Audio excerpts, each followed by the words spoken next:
अगर तुम लोग सीरियस इन्वेस्टर्स हो तो ये वीडियो तुम्हारे लिए है। अगर तुम ये सोच रहे हो कि 3-4 स्टॉक्स का नाम बता दूं और वो झट से रॉकेट बन जाए तो thank you, this video is not. जो सितंबर के क्वार्टर में था वो बहुत ही अच्छा है और ओवरऑल मिड टीन्स में सेल्स ग्रो कर रहा है। और अगर हम नेट प्रॉफिट भी देखें तो कंपनी अपना प्रॉफिट बहुत अच्छे से रहता है और अमेरिका में जो होता है वो in the long run India में भी रिफ्लेक्ट करता है। हर एक मार्केट क्रैश, साइडवेज मार्केट या अनसर्टेनिटीज में मार्केट तुमको एक चांस देती है शार्क बनने का।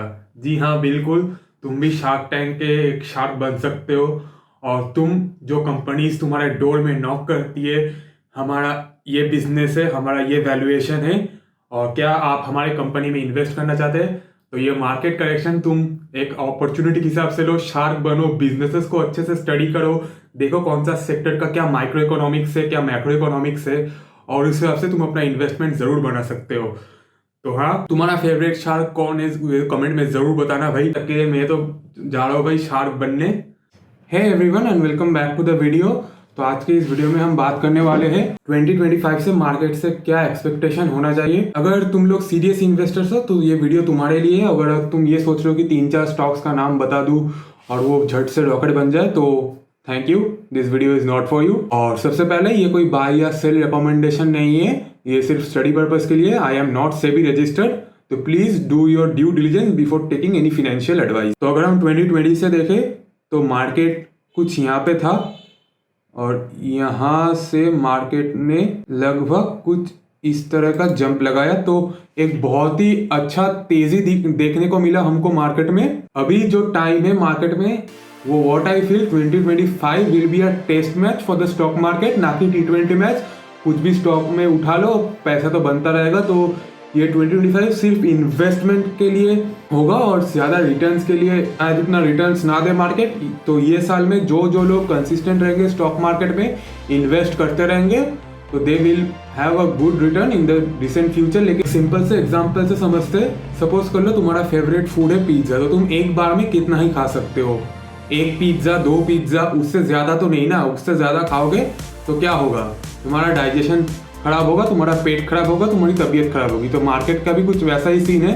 मार्केट ने बहुत अच्छे से रिटर्न दे दिया, अब थोड़ा शायद कूलिंग पीरियड रहेगा कुछ और शायद 1-2 महीने के लिए, और उसके बाद जब FIIs लौट के आएंगे, कंजम्पशन थोड़ा बहुत बढ़ेगा, तब मार्केट में थोड़ा बहुत तेजी देखने को मिलेगा। लेकिन 2025 will be a year of investment and not to focus only on returns. और ये साल मार्केट में ज्यादा लालच भी मत करना, क्योंकि हम सभी को पता है लालच में एक बंदे ने बोला था 400 पार, 4 जून को 400 पार, और उसका क्या हाल हुआ है। वो टीम होना चाहते हैं जो एक दिन में 400 भी बना सके। गौतम गंभीर की बात कर रहा हूँ भाई, गौतम गंभीर, तुम लोग कुछ और मत सोचना भाई। तो मार्केट में कौन से थीम्स चलने वाले हैं ये जानने से पहले एक सिंपल सा कहानी। एक बार क्या होता है, 3 बंदरों के बीच में एक रेस होता है, कौन पेड़ के ऊपर सबसे पहले पहुंचेगा। और 3 बंदर में से एक मेरा दोस्त भी था। तो सबसे पहला बंदर जो था, बंदर नंबर 1, वो सबसे पहले पहुंचा। मेरा दोस्त दूसरे नंबर पे पहुंचा, फिर तीसरे नंबर पे जो लास्ट आया वो पहुंचा। एक्सीलेंट।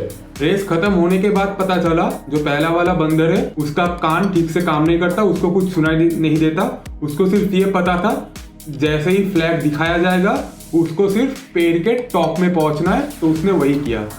मेरा दोस्त जो दूसरे नंबर पे था, वो जब से रेस चालू हुआ वो ये सोचा अभी मैं थोड़ा बहुत आराम से जाता हूँ, क्योंकि बाकी के जो 2 बंदर थे वो तो भाई फास्ट एंड फास्ट भाग रहे थे, वो आखिर में जाके थक जाएंगे। तो मेरा दोस्त थोड़ा बहुत लेजी हो गया, थोड़ा बहुत आराम से चलने लगा, ये लगा, तो वो रेस खत्म नहीं कर पाया। और तीसरे नंबर पे जो बंदर आता है वो हम ये देखते हैं कि जब वो रेस दौड़ रहा था तब उसके आसपास में बहुत लोग बहुत कुछ बातें भी कर रहे थे, लेकिन वो बातों को सुन भी रहा था और उसको जवाब भी दे रहा था, और वो इसी चंगुल में फंस गया और वो रेस में लास्ट में पहुंचा। मार्केट में पहले एक कहावत था कि कंज्यूमर गुड्स का जो स्टॉक है, जैसे हिंदुस्तान यूनिलीवर हो गया, ब्रिटानिया हो गया, इमामी हो गया, ये और भी जो स्टॉक्स है जो FMCG को कैटर करते हैं, उन सभी के stocks in the long run हमेशा प्रॉफिट में ही रहेंगे। क्यों? क्योंकि ये मार्केट में बहुत ज़्यादा वेल पेनिट्रेटेड है और हमारे जो डे टू डे लाइफ है उनमें ये सारे प्रोडक्ट्स बहुत ही ज़्यादा ज़रूरी है। लेकिन अगर हम अभी का ट्रेंड फॉलो करें तो इन FMCG स्टॉक्स को अगर देखें तो वो उतना ज़्यादा राइज नहीं किया। क्यों? सबसे पहला रीज़न कंजम्पशन पावर, जो इंडिया का कंजम्पशन है, जो मिडिल क्लास का कंजम्पशन है, वो बहुत ही ज़्यादा कम है। और सेकेंड जो रीज़न है, कंपटीशन बहुत ज़्यादा बढ़ गया क्योंकि बहुत और सारे अच्छे अच्छे ब्रांड्स भी आ गए जो ये जो शुगर कोटेड या फिर पाम ऑयल जो majority of the brand sale करते हैं, तो एक हेल्दियर ऑप्शन ये प्रोवाइड कर रहे हैं और एक प्रीमियम रेंज में भी दे रहे हैं। तो हम ये जो सारा थीम देख रहे हैं कि एक प्रीमियमाइजेशन का थीम अभी चल रहा है मार्केट में, तो वो सारे थीम जो प्ले कर रहे हैं बहुत ही एक अच्छा रिजल्ट पोस्ट कर रहे हैं। प्रीमियमाइजेशन के थीम के अंदर हम सबसे पहले देखेंगे होटल्स का कुछ स्टॉक। सबसे पहले इंडियन होटल्स, और पूरा स्टॉक मार्केट का एक एक स्टॉक कैसे फंडामेंटली एनालाइज करते हैं इस सब का वीडियो मैं बना चुका हूँ, तो मैं आई बटन पे दे दूंगा, तो तुम वो जाके भी देख सकते हो कैसे स्टॉक्स को फंडामेंटली एनालाइज करते हैं और क्या हमें स्टॉक में इन्वेस्ट करना चाहिए या नहीं करना चाहिए, वो स्टडी कैसे करते हैं। तो वो सब वीडियो मैं आई बटन में दे दूंगा, डिस्क्रिप्शन में भी मिल जाएगा। तो इंडियन होटल्स का अगर हम क्वार्टर ऑन क्वार्टर सबसे पहले रिजल्ट देखें, सेल्स को अगर हम ये बढ़ा ले, तो टॉप लाइन ग्रोथ जो सितंबर के क्वार्टर में था वो बहुत ही अच्छा है और ओवरऑल मिड टीन्स में सेल्स ग्रो कर रहा है। और अगर हम नेट प्रॉफिट भी देखें तो कंपनी अपना प्रॉफिट बहुत अच्छे से ग्रो कर रही है। और अगर हम इन्वेस्टर्स शेयर होल्डर पैटर्न भी देख ले, तो शेयर होल्डर्स में FIIs जो है अपना स्टेक कंटिन्यूसली बढ़ा रहे हैं और जो रिटेल इन्वेस्टर है वो अपना स्टेक घटा रहे हैं। तो प्रीमियमाइजेशन थीम पे तुम लोग वेल्थ मैनेजमेंट का सेक्टर भी अच्छे से देख सकते हो। आनंद राठी वेल्थ हो गया, HDFC AMC हो गया और मोतीलाल ओसवाल हो गया, तो उन लोग भी बहुत अच्छा रिजल्ट पोस्ट कर रहे हैं। और मोतीलाल ओसवाल का रिजल्ट आना भी बाकी है, लेकिन HDFC AMC का भी रेवेन्यू अच्छे से ग्रो किया और आनंद राठी ने भी अच्छा रिजल्ट पोस्ट किया। तो ये को वेल्थ मैनेजमेंट का कुछ थीम हो गया। ये सारे थीम्स प्रीमियमाइजेशन पे तुम एक्सप्लोर कर सकते हो। भाई अगर हम एक और सेकेंड थीम की बात करें, तो सेकेंड थीम में आ जाता है जो कंपनी हमें कन्वीनियंस प्रोवाइड करती है, जैसे जोमेटो हो गया। जोमेटो को लेके मैं बहुत ही बुलिश हूँ। हाँ, ये मेरा पर्सनल बिलीफ है। रीज़न नंबर 1 क्या है, क्योंकि अमेरिका में अब जब हम अगर बाहर से मील मंगवाते हैं या फिर घर में कुकिंग करते हैं तो उन दोनों का कॉस्ट लगभग सेम ही रहता है।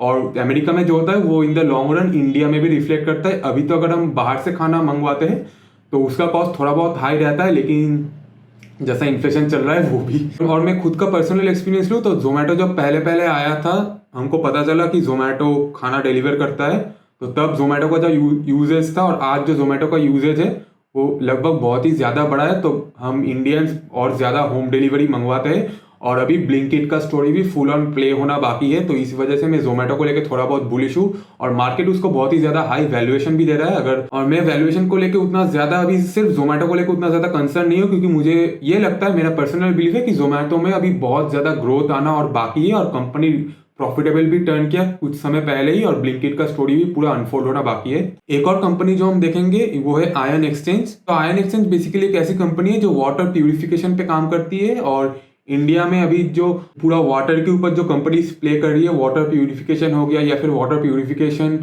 का जो फैक्ट्री ये सब बनाती है, जो जनरेटर्स मोटर्स ये सब हो गया, पंप्स हो गया, इन सब सेगमेंट में भी टेलविंड्स बहुत ही ज़्यादा स्ट्रांग है। तो मैं आयन एक्सचेंज को देखूंगा। तो ये वाटर ट्रीटमेंट और सोल्यूशंस सेक्टर में है और इनका अगर क्वार्टर ऑन क्वार्टर देखें तो टॉप लाइन ग्रोथ वो भी बहुत ही सही है कंपनी का और नेट प्रॉफिट कंपनी का बहुत अच्छे से बढ़ रहा है। और वही हम ऑपरेटिंग प्रॉफिट, तो ऑपरेटिंग प्रॉफिट थोड़ा बहुत हिट किया। तो ऑपरेटिंग प्रॉफिट क्यों हिट किया, इसको मैं सवाल पूछूंगा और किसको सवाल पूछूंगा अगर तुमको ये जानना है, आई बटन में लिंक है कैसे रिसर्च करना है इंस्टीट्यूशनल इन्वेस्टर्स की तरफ, वो वीडियो जरूर चेकआउट करना। तो प्रीमियमाइजेशन हो गया, तुम्हारा कन्वीनियंस हो गया। जब तुमको इतना ज्यादा लग्जरी मिलता है तब तुम्हारा क्या होता है, तुम्हारा तबीयत खराब होता है। तो मेरा नेक्स्ट जो थीम रहेगा वो हेल्थ केयर को लेकर रहेगा और हेल्थ केयर में मैं हॉस्पिटल है इंद्रप्रस्था मेडिकल कॉरपोरेशन। तो ये दिल्ली गवर्नमेंट और अपोलो हॉस्पिटल्स के बीच एक कोलैबोरेशन है और ये कंपनी अभी बहुत ज़्यादा कैपेक्स भी कर रही है। और इसका अगर हम क्वार्टर ऑन क्वार्टर ग्रोथ देखें तो कंपनी का क्वार्टर ऑन क्वार्टर ग्रोथ बहुत अच्छे से चल रहा है और ऑपरेटिंग प्रॉफिट मार्जिन भी लगभग 15 के ऊपर ही रहता है कंपनी का। नेट प्रॉफिट भी कंपनी का इंक्रीज करता हुआ दिख रहा है। अगर इंडिया से बाहर देखो तो कनाडा में हालत खराब है, मिडिल ईस्ट में तो अलग ही जंग चला हुआ है और उधर ट्रम्प चाचा कह रहा है मैं झुकेगा नहीं, हमको कनाडा भी चाहिए, ट्रूडो को गवर्नर बना देंगे, ग्रीनलैंड भी हमको दे दो। तो मेक अमेरिका ग्रेट अगेन का थीम फुल फ्लेजेड ऑन है अमेरिका में। तो अगर तुम लोग डाइवर्सिफाई करना चाहते हो और इंटरनेशनल मार्केट्स में एक्सपेंड करना चाहते हो तो you can check out US stocks. और यूएस में जो एआई रेवोल्यूशन आने वाला है तो उसका जो लीडिंग कंपनीज है तो तुम वो भी चेकआउट कर सकते हो। Currently I am not an invested in the US markets, तो मैं उसके बारे में ज़्यादा बोलूँगा नहीं। एक और जो सेक्टर जो 2025 में बहुत ही ज़्यादा हीटेड रहेगा तो वो है डिफेंस सेक्टर। तो डिफेंस सेक्टर के स्टॉक्स बहुत ही ज़्यादा भाग गए हैं, लेकिन करेक्ट भी किया है। लेकिन अगर हम इंडियन गवर्नमेंट के कमेंट्री सुनोगे तो राजनाथ सिंह ने बोला है डिफेंस सेक्टर के लिए ये 2025 एक रेवोल्यूशनरी ईयर रहने वाला है। तो कुछ डिफेंस के स्टॉक्स जैसे मॉनिटर करना पड़ेगा। करेंटली मैं अभी डिफेंस के कुछ स्टॉक्स स्टडी नहीं किया तो मैं कुछ एग्जाम्पल नहीं दे पाऊंगा। इसके साथ साथ सोलर एनर्जी, तो घर घर सोलर एनर्जी का थीम भी बहुत अच्छे से चल रहा है। तो कुछ सोलर कंपनी जो अंडर वैल्यूड है तो उसको भी तुम लोग देख सकते हो अच्छे से। और मेनली ये डिफिकल्ट टाइम्स में sectors which are asset heavy they tend to perform well. तो ये सारे थीम्स हो गए which I feel is good to study for the year 2025। तुम लोग क्या सोचते हो, तुमको कौन सा सेक्टर में स्टडी करना है, कौन सा सेक्टर तुम्हारे हिसाब से बुलिश रहने वाला है या फिर अच्छे परफॉर्म करने वाले इन दिस ईयर, तो तुम कमेंट्स में जरूर बताना। और मार्केट अभी क्यों साइडवेज मूव कर रहा है, क्यों थोड़ा बहुत डिप कर रहा है, तो उसका रीजन क्या है मैंने अपने इंस्टाग्राम अकाउंट में अच्छे से मेंशन किया है। तो इंस्टाग्राम में जरूर फॉलो करना, मैं लिंक डिस्क्रिप्शन पे डाल दिया हूँ। तो इंस्टाग्राम में जरूर फॉलो करना और डेली अपडेट्स के लिए इंस्टाग्राम में मुझसे जरूर कनेक्टेड रहना। और मेरा ट्विटर अकाउंट का भी लिंक भी नीचे है। सॉरी मक्स भैया, एक्स का अकाउंट भी नीचे है, तो वहाँ पे भी जरूर फॉलो कर लेना।